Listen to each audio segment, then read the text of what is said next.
Chapitre 12, arithmétique, grand 1, divisibilité et nombres premiers. Petit 1, divisibilité dans Z. Donc Z, je vous rappelle que ce sont les nombres entiers, positifs ou négatifs. 0, 6, 21, 310, moins 2, moins 1000, moins 400, etc. Nombres entiers, positifs et négatifs. Petit a, multiples et diviseurs. Donc ça, c'est du vocabulaire. Il faut faire attention parce qu'il y a multiples, divisibles et diviseurs. Donc il faut faire attention à ces trois mots. Définition 1, soit A et B deux entiers. On dit que A est un multiple de B, ou encore A est divisible par B. Ça veut dire la même chose. Soit on dit A est un multiple de B, soit on dit A est divisible par B.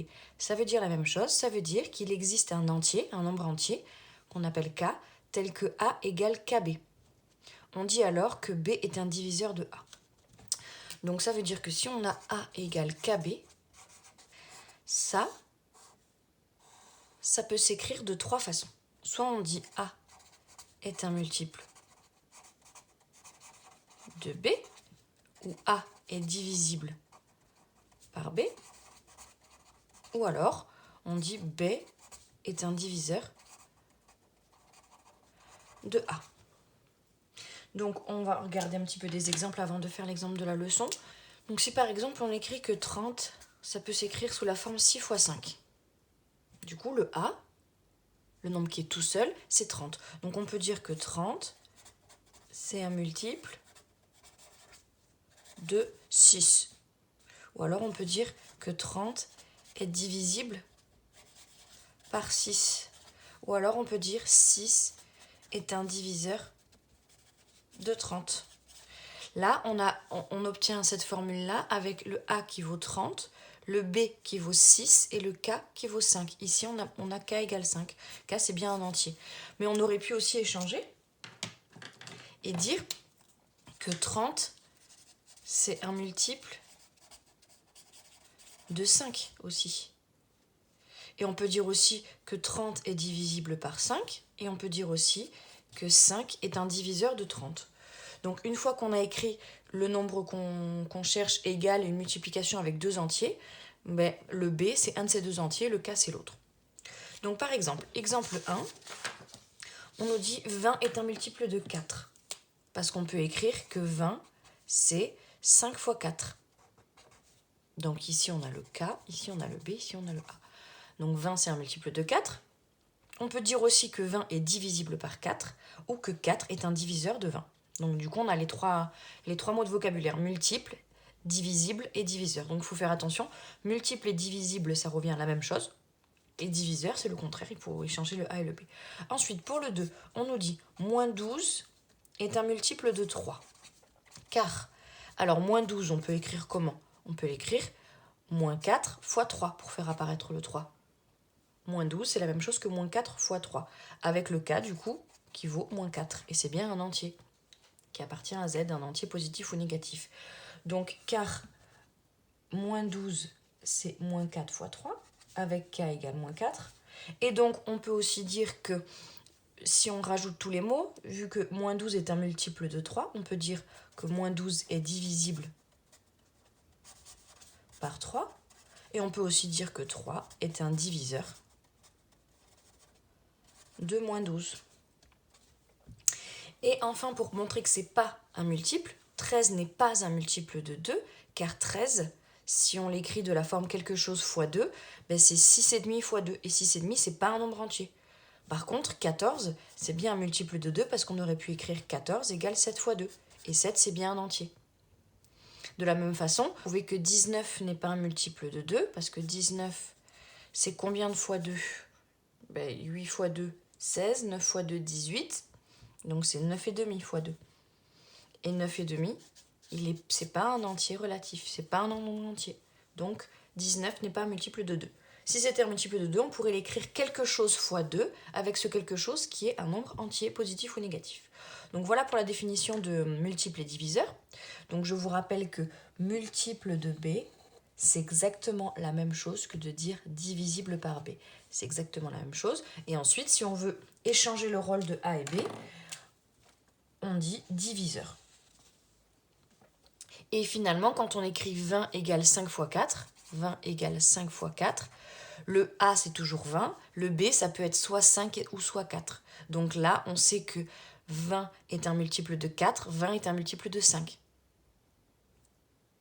20 est divisible par 5, 20 est divisible par 4. 5 est un diviseur de 20, 4 est un diviseur de 20.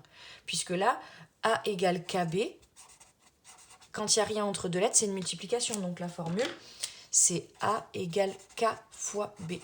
Voilà la formule. On n'écrit pas la multiplication en général, mais ça veut dire qu'on peut écrire sous la forme d'une multiplication de deux entiers. Et quand on a une multiplication, on peut écrire K fois B ou B fois K.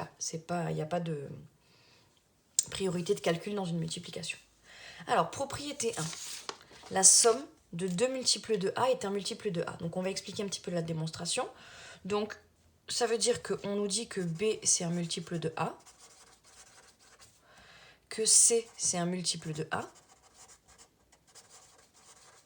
et il faut qu'on prouve que B plus C, c'est aussi un multiple de A. Voilà la propriété 1. La somme de deux multiples de A est aussi un multiple de A.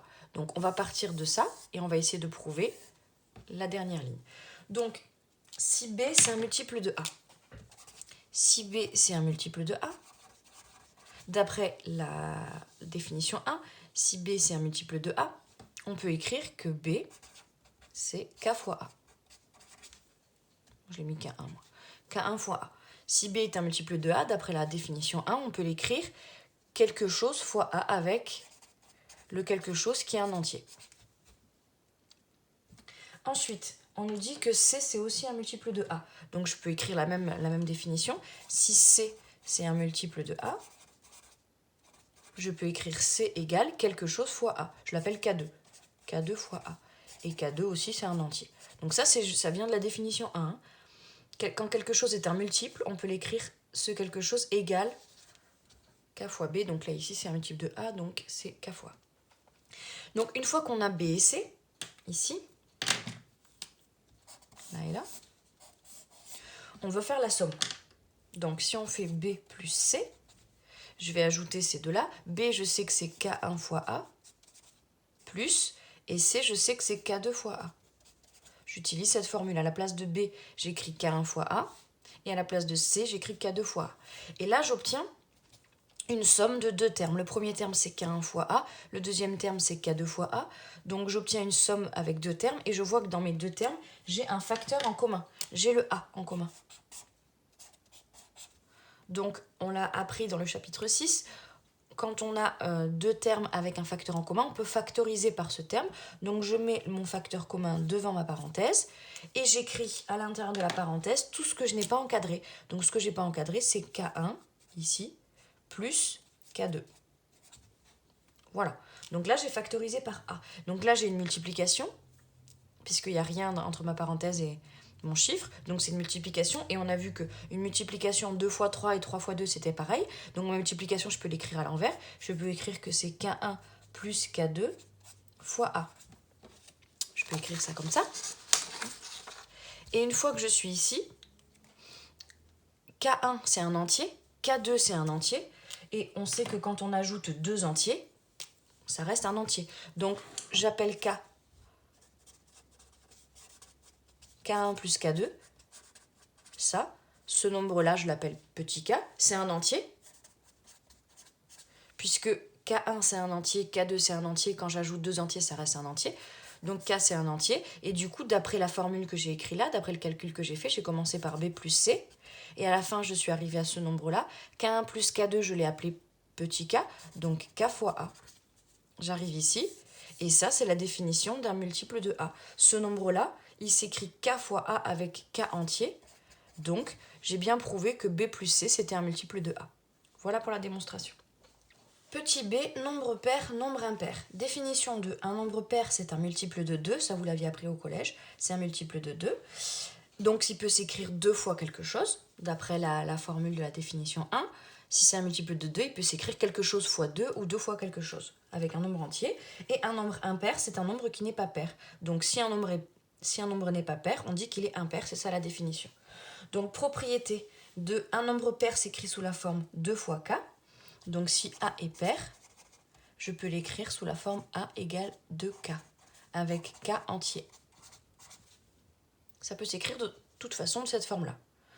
Et un nombre impair, ben, vu que c'est un nombre impair, ça veut dire que c'est pas un nombre pair. Les nombres pairs, si 2 est pair, le prochain n'est pas pair, celui d'après est encore pair. Donc on peut l'écrire si A est impair. Ça peut s'écrire A égale 2K. Ça, c'est un nombre pair. Plus 1.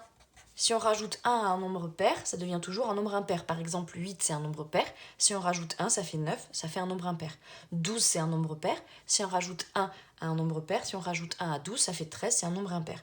Donc, un nombre pair, ça s'écrit toujours sous la forme A égale 2 fois quelque chose. Ça, c'est toujours un nombre pair. Et un nombre impair, ça s'écrit 2 fois quelque chose plus 1. Il ne faut pas oublier que le quelque chose doit être un entier à chaque fois. Donc, voilà la définition. Voilà la propriété d'un nombre pair et un nombre impair. Donc par exemple, 36, ben on peut l'écrire 2 fois 18. Donc c'est bien un nombre pair parce qu'il peut s'écrire 2 fois k, avec k ici qui vaut 18, qui est bien un entier. Deuxième exemple, 41, c'est un nombre impair parce que 41, quel est le nombre pair qui est juste en dessous de 41 ? C'est 40. 40, c'est 2 fois 20. Ça, c'est 40, et puis on rajoute 1 pour arriver à 41. Donc on a bien cette forme, 2 fois 20 plus 1. Avec k égale 20. On peut prendre n'importe quel exemple de nombre pair. Par exemple, un nombre pair, il y a 6, il y a 22, il y a 70. Ça, ce sont des nombres pairs. Les nombres impairs, par exemple, il y a 13, 21 et 37. Voilà, ce sont des nombres impairs. Donc, comment essayer de l'écrire sous cette propriété ? 6, c'est 2 fois quoi ? 2 fois 3. Et 3, c'est bien un entier. Donc, on est bien de cette forme-là. 22, c'est 2 fois quoi ? C'est 2 fois 11. Et 11, c'est bien un entier, donc c'est bon. Et 70, c'est 2 fois quoi ? C'est 2 fois 35, donc c'est bon. 13, c'est pas un nombre pair. Quel est le nombre pair le plus proche en dessous de 13 ? C'est 12. Et 12, c'est 2 fois quoi ? C'est 2 fois 6. Donc on peut écrire que c'est 2 fois 6, ça nous donne 12, plus 1 pour avoir 13. Et on arrive à cette formule. 21, quel est le nombre pair le plus proche en dessous de 21 ? C'est 20. Et 20, c'est 2 fois 10. 2 fois 10, ça fait 20, plus 1, 21. Et 37, quel est le nombre pair le plus proche en dessous ? C'est 36. 36, c'est 2 fois 18. Ça, c'est 36, plus 1. Et à chaque fois, les nombres qui sont ici, 3, 11, 35, 6, 10, 18, sont des nombres entiers. Donc, 6, 22 et 70 sont pairs, 13, 21 et 37 sont impairs. Donc, en général, vous savez facilement trouver les nombres pairs ou impairs, mais pour le prouver, vous avez cette façon-là. Et surtout, on utilise 2k et 2k plus 1 pour trouver des formules qui marchent avec tous les nombres pairs et tous les nombres impairs. Pas juste avec 6, 22 et 70. En l'écrivant de cette forme-là, A égale 2k et A égale 2k plus 1, en écrivant ces formes-là, on peut prouver des propriétés sur tous les nombres pairs ou sur tous les nombres impairs. Comme par exemple la propriété 3. On nous dit le carré d'un nombre pair est pair. Donc ça, c'est la première propriété. Donc il faut le prouver. Donc si je veux le prouver, je ne vais pas essayer avec tous les nombres pairs. Il faut que je le prouve pour tous les nombres pairs. Donc je ne vais pas essayer avec 2, avec 4, avec 8. Donc pour essayer avec tous les nombres, je vais avoir mon inconnu. Donc par exemple, je dis que A, c'est un nombre pair. Et je vais essayer de prouver à la fin que si je le mets au carré, ça va rester un nombre pair. Voilà ce que je vais essayer de prouver. Je pars d'un nombre pair, je vais le mettre au carré et je vais voir s'il reste pair. Donc, si mon nombre A, il est pair au début, comment je peux l'écrire ? Je peux l'écrire sous la forme 2K, d'après la propriété précédente. Quand un nombre est pair, je peux l'écrire sous la forme 2 fois quelque chose, 2K. Donc ensuite, si je passe tout au carré, A, si je le passe au carré, ça me fait A carré. Et de l'autre côté, 2K, si je le passe au carré, ça me donne 2K au carré. J'ai passé tout au carré. A devient A carré, 2K devient 2K au carré. Quand on a une parenthèse au carré, avec une multiplication, le carré se distribue aux deux membres de la multiplication. Donc 2 au carré, ça nous donne 4, et K au carré, ça nous donne 4K carré. J'ai développé 2K au carré, ça me donne 4K carré. Donc j'obtiens ça. Une fois que j'ai ça, je vais essayer de prouver que c'est pair. Donc pour prouver que c'est pair, il faut que j'arrive à l'écrire sous la forme 2 fois quelque chose. Mais là, je remarque que 4, ça peut s'écrire 2 fois quelque chose. 4, ça peut s'écrire 2 fois 2. 4. Et après, il reste K carré. Donc là, j'ai juste écrit 4 sous la forme 2 fois 2. Voilà. Et une fois que j'arrive là, je suis bien arrivée à 2 fois quelque chose ici. A carré égale, ici j'ai 2 fois quoi? 2k carré. Je suis arrivée à 2 fois quelque chose. Et ce quelque chose, est-ce que c'est un entier? Ben, k, c'est un entier. On l'a dit dès le début ici.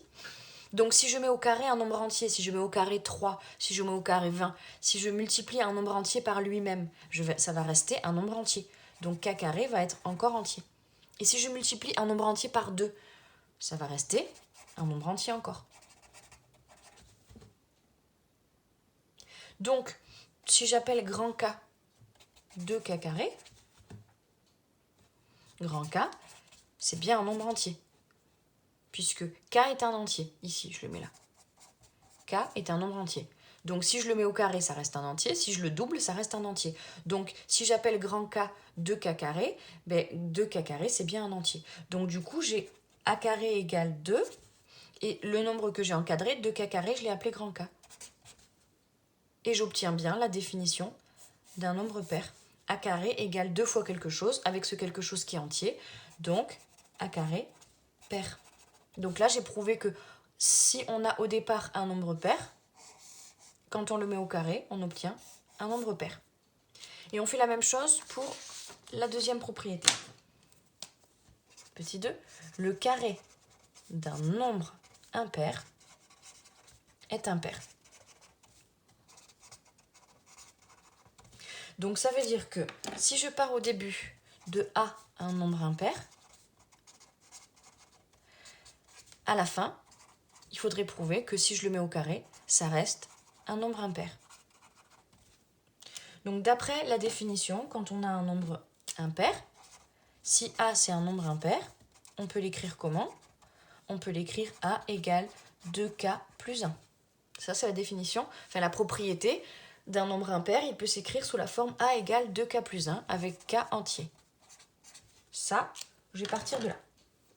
Ça veut dire que c'est un nombre impair. Ensuite, qu'est-ce que je fais? Ben, je vais mettre tout ça au carré. Donc A devient un carré. Et ici, 2K plus 1 devient 2K plus 1 au carré. Voilà, j'ai tout mis au carré. Ok? Ensuite, ici, j'ai pas besoin de simplifier, un carré. Par contre, de l'autre côté, je vais avoir une parenthèse avec un plus à l'intérieur. Donc là, pour pouvoir développer cette parenthèse, il faut utiliser une identité remarquable. L'identité remarquable qu'on va utiliser, c'est A plus B au carré égale A carré plus 2AB plus B carré. Ça, c'est une identité remarquable pour pouvoir développer mon 2K plus 1 au carré. Ici, mon A, c'est le nombre qui est avant le plus. Donc, mon A ici, c'est 2K. C'est le nombre qui est avant le plus. Le B, c'est le nombre qui est après le plus. Donc, le B, c'est 1 ici. Donc, je vais utiliser cette identité remarquable pour développer. Donc, ici, ça me donne A carré, donc le carré de 2K. Le carré de 2K, on l'a vu précédemment, c'est le carré de 2 et le carré de K. Donc, ça me fait 4K carré. Carré de 2K. Plus 2AB. Alors, A fois B déjà. A fois B, ça fait 2K fois 1, ça fait 2K. Et le double, 2AB, ça fait 4K. Plus B carré, le carré de 1, ça donne 1. Donc voilà, j'ai développé 2K plus 1 au carré, ça me donne 4K carré plus 4K plus 1. Donc là, j'ai développé. Maintenant, est-ce que je vais arriver à le mettre sous la forme 2 fois quelque chose ou 2 fois quelque chose plus 1? On remarque qu'on a 3 termes, et les 3 termes ne sont pas tous les 3 des multiples de 2. 4K carré, c'est un multiple de 2 puisqu'il y a 4. 4K, c'est un multiple de 2 puisqu'il y a 4. Par contre, 1, ce n'est pas un multiple de 2. Donc ces deux-là, je vais les factoriser par 2 puisque ces deux-là sont des multiples de 2. Donc si je les factorise par 2, 4, je peux écrire que c'est 2 fois 2. Après, il reste K carré. Et 4 ici, je peux écrire que c'est 2 fois 2. Après, il reste K. Donc là, ici, 4, je l'ai remplacé par 2 fois 2. Et 4 ici, je l'ai remplacé par 2 fois 2. Donc ça me donne 2 fois 2K carré plus 2 fois 2K plus 1. Là, j'ai juste remplacé les deux 4 par 2 fois 2. Et comme ça, j'ai fait apparaître mon facteur commun, qui est 2. Je l'entoure dans mes deux termes, qui sont là et là. Et maintenant que je l'ai entouré, je peux factoriser par 2. Donc je mets mon facteur commun devant, j'ouvre une parenthèse, et je mets à l'intérieur de ma parenthèse tout ce que je n'ai pas écrit, mais je vous rappelle que j'ai factorisé que les deux premiers termes. Le dernier terme étant plus 1, il n'est pas du tout dans la table de 2, donc je laisse plus 1 à la fin. Par contre, je peux factoriser ces deux termes-là. Qu'est-ce qui reste que je n'ai pas entouré dans ces deux termes-là? Il reste 2k carré plus 2k. Voilà, j'arrive à ça. Donc j'ai factorisé par 2. Donc là, on remarque qu'on est de la forme 2 fois quelque chose plus 1. Il faut vérifier que ce quelque chose, là, ce que j'ai mis entre parenthèses, c'est bien un entier. Et on aura prouvé que ce sera un nombre impair. Donc ici, k, on sait que c'est un entier. Donc k carré aussi, on l'a vu déjà tout à l'heure. 2k carré aussi. Ensuite ici, k, c'est un entier. Donc 2k aussi. Donc là, on a un entier. 2k carré, c'est un entier. 2k, c'est un entier. Et quand on ajoute deux nombres entiers, si on ajoute 2 plus 28, si on ajoute deux nombres entiers, on obtient forcément un nombre entier. Donc j'appelle grand K 2k carré plus 2k. Je sais que c'est un nombre entier. Pourquoi? Parce que si k est entier, k carré est entier, 2k carré est entier, 2k est entier. Donc tout ce nombre-là, c'est un nombre entier. De toute façon, dès qu'on fait des opérations, dès qu'on fait des additions, des multiplications, des soustractions avec des nombres entiers, le résultat va toujours nous donner un nombre entier. C'est que quand on va faire des divisions où c'est pas forcément un nombre entier. Par exemple, si on divise 2 par 3, ça va pas nous donner un nombre entier, ça va nous donner 2 tiers. Ça va nous donner 0,66666, ça va pas être un nombre entier. Mais quand on fait des additions ou des soustractions ou des multiplications de nombres entiers, on obtient toujours un nombre entier à la fin. Donc ici, on a fait des multiplications et des additions, donc on obtient un nombre entier à la fin. Donc on obtient k égale, grand K égale 2k carré plus 2k. Ici, du coup, a carré, c'était 2 déjà. Ce nombre-là qui est entre parenthèses, je l'ai appelé grand K, plus 1. Et grand K, on a vu que c'était un nombre entier. Donc, au départ, on est parti d'un nombre impair pour A. On a fait un calcul pour son carré et on est arrivé à la fin à un nombre encore impair puisqu'on a trouvé 2 fois un entier plus 1. Donc, A carré est impair. Voilà, on a fait la démonstration. Alors, elle est un petit peu compliquée. On l'avait vu un petit peu ensemble dans le chapitre 4 en début d'année. On l'avait fait un petit peu ensemble au tableau. Je vous conseille de la revoir un petit peu à tête reposée. Elle est un peu compliquée, mais il faut arriver à la comprendre étape par étape. Donc, prenez du temps pour la comprendre. Ensuite, petit c, critères de divisibilité. Alors ça, ce sont des rappels de collège. On peut savoir facilement si un nombre est divisible par 2, 3, 4, 5, 9 ou 10. Donc par exemple, si je vous écris 60. 60, son chiffre des unités ici, c'est 0. Donc, il est bien divisible par 2, puisque son chiffre des unités, c'est 0, 2, 4, 6, 8. Donc si on sait qu'il est divisible par 2, d'après les critères de divisibilité, on sait qu'il est divisible par 2 parce que son chiffre des unités, c'est 0, mais on peut l'écrire que 60, c'est 2 fois quelque chose. 2 fois 30. Ensuite, divisible par 3 si la somme de tous ces chiffres est dans la table de 3. Donc ici, si on fait la somme de mes deux chiffres, on fait 6 plus 0. 6 plus 0, ça fait 6, et 6, c'est bien dans la table de 3. Donc 60 est divisible par 3, d'après le critère de divisibilité numéro 2. Donc ça veut dire qu'on peut écrire 60 égale 3 fois quelque chose. 3 fois 20 ici. Ensuite, est-ce que 60 est divisible par 4 ? Si un nombre est divisible par 4 si le nombre formé par son chiffre des dizaines et celui des unités est dans la table de 4. Donc ici, 60, le chiffre des dizaines et des unités, ça me donne 60. En fait, quand on a le nombre formé par le chiffre des dizaines et celui des unités, ça veut dire qu'il faut regarder ces deux derniers chiffres, il ne faut pas les ajouter, il faut les regarder tels quels. Donc 60, est-ce que c'est dans la table de 4 ? Mais il faut se rappeler que la table de 4, vous la connaissez jusqu'à 10, ça nous donne 40. Et ensuite, pour arriver à 60, ça fait 20. Donc ça, on sait que c'est dans la table de 10, 4 fois 10. Et ensuite, 20, est-ce que c'est dans la table de 4 ? Oui, 4 fois 5. Donc 40, donc 60, est bien divisible par 4. Ça veut dire qu'on peut écrire 60 égale 4 fois quelque chose. Ben, c'est 4 fois 15. Ensuite, on va voir si 60 est divisible par 5. Donc 60 est divisible par 5 si son chiffre des unités est 0 ou 5. Ben ici, 60, son chiffre des unités, c'est bien 0 ou 5 puisque c'est 0. Donc du coup, 60 est divisible par 5. On peut l'écrire 60 égale 5 fois quelque chose. 5 fois 12. Ensuite, est-ce que 60 est divisible par 9 ? Pour savoir si 60 est divisible par 9, on fait la somme de tous ces chiffres et on regarde si c'est dans la table de 9. 6 plus 0, ça fait 6. Et 6, c'est pas dans la table de 9. Donc 60 n'est pas divisible par 9. On ne peut pas écrire 60 égale 9 fois quelque chose avec un entier. On ne peut pas écrire ça. Et enfin, est-ce que 60 est divisible par 10? Un nombre est divisible par 10 si son chiffre des unités c'est 0. Ici, son chiffre des unités c'est bien 0. Donc 60 est divisible par 10. Et donc, on peut écrire 60 égale 10 fois quelque chose, 10 fois 6. Voilà, donc là, il faut connaître bien ces critères. Là, j'ai pris avec 60, mais par exemple, si je prends 1024, un deuxième exemple. Alors, est-ce qu'il est divisible par 2? Oui, parce que son chiffre des unités, c'est 4. Est-ce qu'il est divisible par 3? On ajoute tout. 1 plus 0 plus 2 plus 4, ça fait 7. 7, c'est pas dans la table de 3, donc non. 1024 n'est pas divisible par 3. Ensuite, on regarde juste les deux derniers nombres. 24. Est-ce que 24, c'est dans la table de 4? Oui. Donc 1024 est divisible par 4. 1024, est-ce qu'il est divisible par 5? Est-ce que son chiffre des unités c'est 0 ou 5? Non. Donc 1024 n'est pas divisible par 5. Ensuite, on ajoute tous les nombres. Est-ce que c'est dans la table de 9? Quand on ajoute tous les nombres, on trouve 7. Ce n'est pas dans la table de 9. Donc non. Et enfin, est-ce que son chiffre des unités est 0? Non. Donc il n'est pas divisible par 10. Donc là, d'après les critères, on sait qu'il est divisible par 2 et par 4. 1024. Après, il peut être divisible par d'autres nombres, mais il faut connaître les critères par 2, 3, 4, 5, 9 et 10. Voilà pour l'explication du petit 1, du grand 1, divisibilité dans Z. Il faut s'entraîner maintenant avec des exercices.